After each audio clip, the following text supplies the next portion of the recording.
বিসমিল্লাহির রহমানির রহিম। আসসালামু আলাইকুম। দেশ ও প্রবাসের যে যেখান থেকে আজকে আমাদের ভিডিওটা দেখছেন সবাইকে শুভেচ্ছা অভিনন্দন। আজকে একটি সতর্কতামূলক ভিডিও বানাচ্ছি আপনাদের জন্য। আর আপনারা দেখছেন আমেরিকার একটি সাজানো গোছানো নিভৃত একটি গ্রাম। আর গ্রামটা দেখাতে দেখাতে আজকে আপনাদেরকে এই ভিডিওটা বানাচ্ছি। ইতিমধ্যে ক্যাপশনে দেখেছেন ভুলেও এই 3 ধরনের জমি ক্রয় করবেন না। এই 3 ধরনের জমি কোন ধরনের জমি সেটা নিয়ে আজকের ভিডিওটা।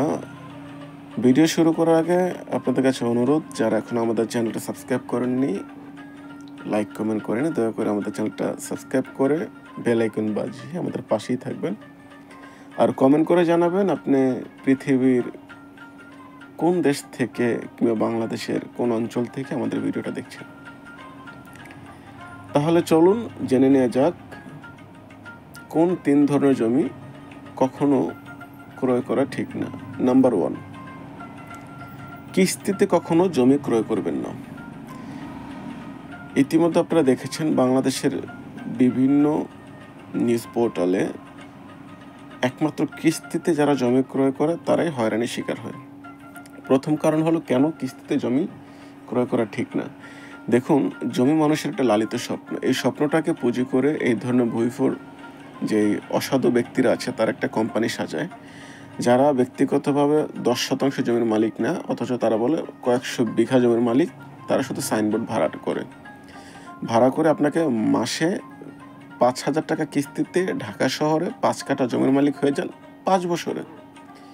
তাহলে ধরুন আপনি 5,000 টাকা করে প্রতি মাসে যদি আপনি কিস্তি দেন, ডাউন পেমেন্ট আপনাকে বলবে 1 লাখ টাকা দিতে, বুকিং মানি বলবে আপনাকে 10,000 টাকা দিতে।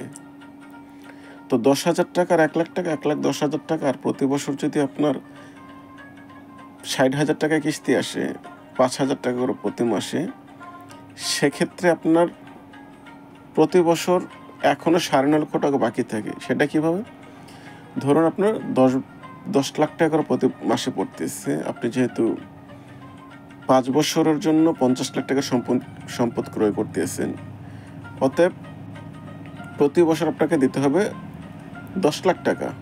তো আপনি যে 60,000 টাকা দিচ্ছেন এটা হলো আপনার প্রথম ধাপ। দ্বিতীয় ধাপ হলো প্রতি বছরের ডিসেম্বর মাসে আপনাকে সম্পূর্ণ টাকা পরিশোধ করে দিতে হবে। সম্পূর্ণ টাকা বলতে কত টাকা? ধরেন সম্পূর্ণ টাকা হলো আরও 9.5 লাখ টাকা, সেটা কিন্তু আপনার দিতেই হবে। তাহলে আপনি যদি বছরে 10 লাখ টাকাই দিতে পারেন, তাহলে তো মনে করেন প্রতি মাসে আপনি 1 লাখ টাকা দিতে পারেন। কিন্তু তারা কখনো আপনাকে বলবে না যে প্রতি মাসে আপনার 1 লক্ষ টাকা কিস্তি, সেটা কখনো তারা বলবে না। অতএব কিস্তিতে কখনো জমি ক্রয় করবেন না।